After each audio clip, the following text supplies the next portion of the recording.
মিয়া মুছলমানৰ বাবে নহয় মিছন বসুন্ধৰা আঁচনি। খিলঞ্জীয়া ভূমিহীন লোককে চৰকাৰে দিব মাটিৰ পট্টা। চৰত মাতব্বৰৰ দখলত থকা মাটি অধিগ্ৰহণ কৰিব চৰকাৰে। বিধানসভাত এই ঘোষণা মুখ্যমন্ত্ৰী হিমন্ত বিশ্ব শৰ্মাৰ। অহা 16 ফেব্ৰুৱাৰীৰ পৰা ৰাজ্যত পুনৰ 2.5 লাখ পৰিয়ালক মিছন বসুন্ধৰা 2ৰ জৰিয়তে মাটিৰ পট্টা বিতৰণ কৰিব চৰকাৰে।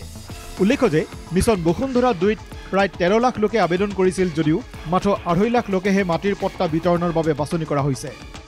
ইয়াকে লৈ বৃহস্পতিবাৰে বিধানসভাৰ মজিয়াত সৰব হৈ পৰে একাংশ বিৰোধী বিধায়ক।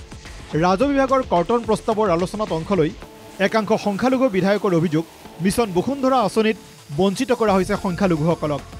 যাৱতীয় তথ্য পাতিসহ আবেদনৰ পিছতো নাম অন্তৰ্ভুক্ত নহ'ল মুছলমানৰ। আমাৰ মানুহে আজিলৈকে মাটিৰ পট্টা পোৱা নাই। আমি যি ঠাইত বসবাস কৰোঁ আমি কিয় মাটিৰ পট্টা নাপাম? বংশানুক্ৰমে আমি সেই ঠাইত বসবাস কৰিছোঁ। আমি হ'ব পাৰোঁ নদীৰ কিনাৰত থাকিব পাৰোঁ, আমি থাকিব পাৰোঁ কোনোবা এটা চৰত, তাৰপিছতো মাটিৰ মালিকী স্বত্ব পোৱাটো আমাৰ অধিকাৰ আছিল। আজি নাংগল যাৰ মাটি তাৰ হ'ব লাগিছিল, কিন্তু আমি মাটিৰ পট্টা পোৱা নাই। চৰাঞ্চলৰ মানুহক মাটিৰ পট্টা দিব নালাগে বুলি যি ধৰণৰ অভিসন্ধি ৰচনা কৰিছে, এই অভিসন্ধি অসমৰ ৰাইজে জনা উচিত। বিশেষ জনগোষ্ঠীৰ মানুহৰ নাম বাদ পেলাই কেৱল এটা জনগোষ্ঠীৰ মানুহৰ নামেৰে দিয়া হৈছিল। আৰু আমি শুনিছিলোঁ বাহিৰত বুবা যে মুছলমান মানুহক মাটিৰ পট্টা দিব নালাগে, যাৰ কাৰণে তেওঁলোকৰ লিষ্টত নাম নাহে।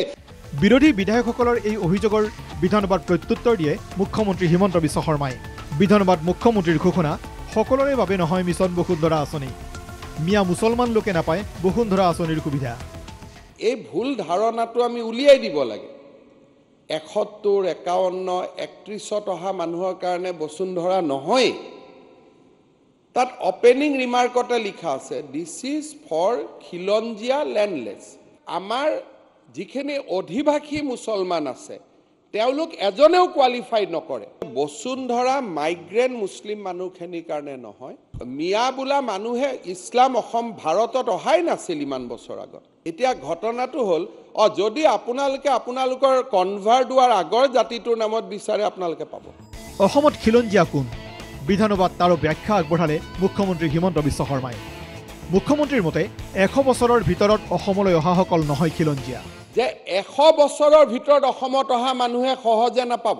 খিলঞ্জীয়া মৰাণ, মটক সংজ্ঞা মই আজি উত্তৰত দি দিছোঁ, অহাকালি সংজ্ঞা পাব যে অসমত যুগ যুগ ধৰি বসবাস কৰি থকা মানুহে খিলঞ্জীয়া। এইটো একদম ডেফিনেশ্যন ইজ ক্লিয়াৰ।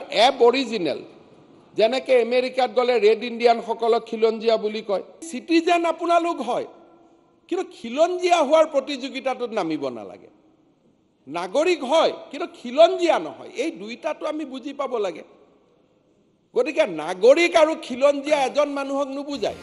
বিধানসভাত মুখ্যমন্ত্ৰীৰ লগতে ঘোষণা, আন চৰকাৰী আঁচনিতকৈ মিছন বসুন্ধৰা আঁচনিখন পৃথক।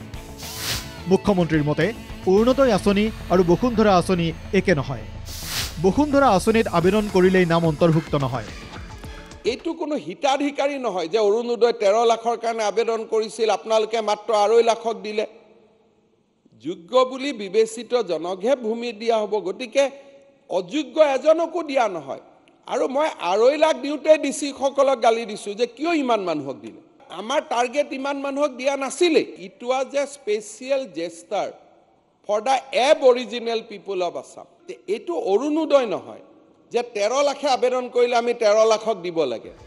চৰৰ ভূমিক লৈও বিধানসভাত উদ্বিগ্নতা প্ৰকাশ কৰিলে মুখ্যমন্ত্ৰী হিমন্ত বিশ্ব শৰ্মাই। মুখ্যমন্ত্ৰীৰ অভিযোগ, চৰত হেজাৰ হেজাৰ বিঘা ভূমি দখলত আছে মাতব্বৰৰ। মাতব্বৰৰ দখলত থকা ভূমি অধিগ্ৰহণ কৰি দুখীয়া লোকক দিব চৰকাৰে। এই ক্ষেত্ৰত চৰকাৰক সহায় কৰিবলৈকো সংখ্যালঘু বিধায়কসকলক আহ্বান জনালে মুখ্যমন্ত্ৰী হিমন্ত বিশ্ব শৰ্মাই। একেদিনাই চৰত মাতব্বৰক চাফা কৰি দিয়াৰ হুংকাৰ মুখ্যমন্ত্ৰীৰ। চৰৰ মাটিৰ কোনো ৰেকৰ্ড আমাৰ লগত নায়েই। চৰত ভূমিৰ এতিয়ালৈকে পঞ্জীয়নে নহ'ল, ভূমিৰ এছেছমেণ্টেই হোৱা নাই যে চৰত কিমান মাটি আছে।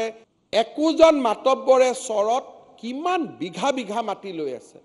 গতিকে চৰত যদি ভূমিৰ লেখন হয় আৰু দুখীয়া দৰিদ্ৰ মানুহক যদি মাটিখিনি দিব পাৰোঁ, তাত মোৰ কোনো আপত্তি নাই। সেইকাৰণে চৰৰ মাটিটো মাতব্বৰৰ পৰা মুক্তি কৰাটো আমাৰ এটা ডাঙৰ এজেণ্ডা হ'ব লাগে। আৰু এইটো ক্ষেত্ৰত মোৰ প্লেন আছে, মই আপোনালোকৰ লগত পাতিম সময়ত।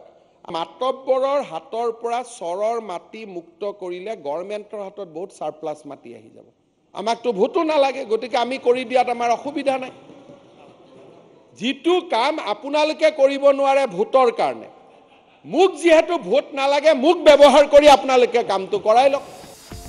অসমৰ খিলঞ্জীয়া ভূমিহীন লোকক মাটিৰ পট্টা প্ৰদানৰ পিছতে আন লোকসকলক পট্টা বিতৰণৰ বাবে চৰকাৰে পদক্ষেপ ল'ব বুলিও ঘোষণা কৰে মুখ্যমন্ত্ৰী হিমন্ত বিশ্ব শৰ্মাই। এতিয়া আমি নেক্সট ৰিফৰ্ম আনিম যে VGR PGRত বহি থকা মানুহখিনিকো কেনেকৈ আমি মাটিৰ পট্টা দিব পাৰোঁ। এইটো আমাৰ নেক্সট জেনেৰেশ্যন ৰিফৰ্ম।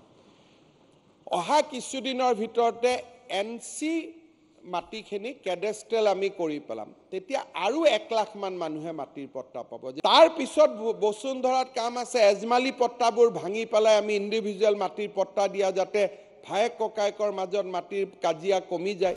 মুখ্যমন্ত্ৰীৰ মন্তব্যৰ মাজতে বিধায়ক অখিল গগৈয়ে বাৰে বাৰে থিয় হৈ বাধা দিবলৈ চেষ্টা চলোৱাত দুয়োৰে মাজত সৃষ্টি হয় বাকযুদ্ধৰ। আপুনিতো মহান, প্লিজ প্লিজ বহক না, কিয় ৰিয়াক্ট কৰে আপুনি বহকচোন। আপুনি মহান ব্যক্তি, আপুনি শুনক। কংগ্ৰেছৰ এজন লিডাৰ আহিলে গহপুৰত চাহ তাই খাই কৈ দিলে যে কংগ্ৰেছৰ গোটেই MLA বিলাক হাউচত বহি থাকে, চব ময়ে কৰোঁ। এইটো কম MLA খিনিক লটি ঘটি কৰিলে, গালি তালি পাৰি চেছ কৰি থৈ গৈছে ৰাহুল গান্ধীয়ে। আপোনাৰ কাৰণে ধূলি কৰি থৈ গৈছে যে এইখন চৰকাৰ আৰু হিমন্ত বিশ্ব শৰ্মাক দাবী এতিয়া আৰু নালাগে আমাৰ কাদমোচন হৈ থাকে। গতিকে কাদমোচন আৰু ভিডিঅ' জাৰ্নেলিষ্ট নিতুল কৃষ্ণ দাসৰ সৈতে মুন গোস্বামী, NK TV।